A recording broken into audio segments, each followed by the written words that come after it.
কুমিল্লার বারোরা উপজেলায় প্রধানমন্ত্রী তারেক রহমানের আগমনকে কেন্দ্র করে প্রশাসন ও রাজনৈতিক অঙ্গনে শুরু হয়েছে ব্যাপক প্রস্তুতি। সভাস্থল পরিদর্শন, নিরাপত্তা জোরদার, সড়কের সৌন্দর্য বর্ধন এবং জনসমাগম নিয়ন্ত্রণে প্রশাসনের বিভিন্ন দপ্তর ইতোমধ্যে মাঠে নেমেছে।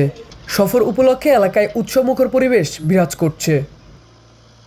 আগামী শনিবার ১৬ মে বেলা ১১টায় কুমিল্লা চাঁদপুর আঞ্চলিক সড়কের পাশে বারোরা উপজেলার লক্ষ্মীপুর বাজার মাঠে পথসভায় বক্তব্য দেওয়ার কথা রয়েছে প্রধানমন্ত্রীর। তার আগমনকে কেন্দ্র করে সভাস্থল সহ আশপাশের এলাকায় চলছে জোর প্রস্তুতি। জাতীয় নির্বাচন ২০০১-এর জাতীয় নির্বাচন আগে আসছিলেন, তখন তো উনি রাষ্ট্রপ্রধান ছিলেন না। আজকে উনি রাষ্ট্রপ্রধান হিসাবে শনিবার ১৬ তারিখ আমাদের এখানে আসতেছেন। আমরা আসলে আনন্দ আত্মহারা। ওনাকে বরণ করার জন্য বরুড়ার মানুষ, আশেপাশের মানুষ উদ্গ্রীব হয়ে আছে। আমাদের আয়োজনের সর্বোচ্চটা করে যাচ্ছে। আমরা একেবারে শিফটিং হিসেবে দিন রাত ২৪ ঘন্টা এখানে কাজ চলছে। ইতিমধ্যে আমাদের বরুড়াবাসী, আমরা যারা জাতীয়তাবাদী পরিবার আছে, সবার মাঝে একটা আনন্দ উচ্ছ্বাস লক্ষ্য করা গেছে। ইনশাল্লাহ এই পথসভা অত্যন্ত সফল হবে এবং বরুড়াবাসীর আশা আকাঙ্ক্ষা পূর্ণ হবে। উনি আসছেন, আমরা ওনাকে ওয়েলকাম করার জন্য আমরা সবাই অপেক্ষা করছি।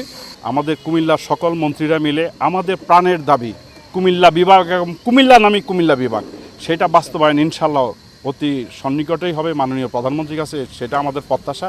প্রধানমন্ত্রীর সফর উপলক্ষে কুমিল্লা নোয়াখালী ও কুমিল্লা চাঁদপুর সড়কে পরিষ্কার পরিচ্ছন্নতা ও সৌন্দর্য বর্ধনের কাজ চলছে। মহাসড়কের বিভাজক, সড়ক দ্বীপ ও গুরুত্বপূর্ণ পয়েন্টে নতুন রঙের প্রলেপ দেওয়া হচ্ছে। পাশাপাশি সভাস্থল ঘিরে প্যান্ডেল নির্মাণ, মঞ্চ প্রস্তুত এবং দর্শনার্থীদের জন্য প্রয়োজনীয় ব্যবস্থা গ্রহণ করা হচ্ছে। কুমিল্লা দক্ষিণ জেলা বিএনপির সাধারণ সম্পাদক আশিকুর রহমান মাহমুদ ওয়াসিম বলেন, চাঁদপুরে নির্ধারিত কর্মসূচিতে যাওয়ার পথে বারুরার লক্ষ্মীপুরে বাজারের মাঠে প্রধানমন্ত্রী নেতাকর্মীদের উদ্দেশ্যে সংক্ষিপ্ত বক্তব্য দেবেন। এই উপলক্ষে দলীয় নেতাকর্মীদের মধ্যে ব্যাপক উৎসাহ উদ্দীপনা বিরাজ করছে। তিনি জানান, প্রায় ৫০,০০০ লোকের সমাগম হতে পারে বলে ধারণা করা হচ্ছে। আপনারা জানেন যে গণতান্ত্রিকভাবে নির্বাচিত হওয়ার পরে মাননীয় প্রধানমন্ত্রীর কুমিল্লায় এই প্রথম আগমন। এই কুমিল্লায় আগমনকে ঘিরে ঢাকার পর থেকে, আমাদের দাউদকান্দির পর থেকেই চান্দিনা, নিমসার, আলেকাচ্চর, পদুয়ার বাজার, বিশ্ব রোড সহ এই যে মুজাফরগঞ্জ সহ সব জায়গায় প্রতিমধ্যে বিএনপি শত শত হাজার হাজার নেতা কর্মী মাননীয় প্রধানমন্ত্রীকে স্বাগত জানানোর জন্য আজকে প্রস্তুত হয়ে আছে। সকলে অপেক্ষা করছে কখন শনিবারের সেই কাঙ্ক্ষিত ভোর হবে আর মাননীয় প্রধানমন্ত্রী কুমিল্লা আগমন হবে, সেজন্য সকলেই অপেক্ষা করছে।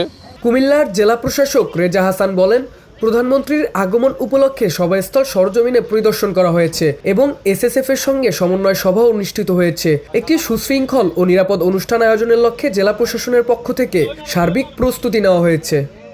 নিরাপত্তার জন্য যা যা করণীয় আমাদের প্রধানমন্ত্রী দপ্তর থেকে বলা হয়েছে এবং এসএসএফ থেকে শুরু করে আমাদের অন্যান্য বাহিনী, police, army, BGB, RAB, answer থেকে শুরু করে আমরা সবাই মিলে এবং অন্যান্য যে সমস্ত সংস্থাগুলো আছে আমরা প্রস্তুতি নিয়েছি এবং তার সাথে সার্ভিস রিলেটেড যে দপ্তরগুলো আছে তাদেরকে নিয়ে আমরা ইতিমধ্যেই মিটিং করেছি। সেখান থেকে তার এই সফরকে নির্বিঘ্ন এবং নিরাপত্তাজনিত যে ব্যাপারগুলো আছে সেগুলো নিয়ে আমরা আজকে মিটিং করেছি। সুতরাং এবং গতকাল আমি সেখানে গিয়েছিলাম, মাঠ প্রস্তুত আছে।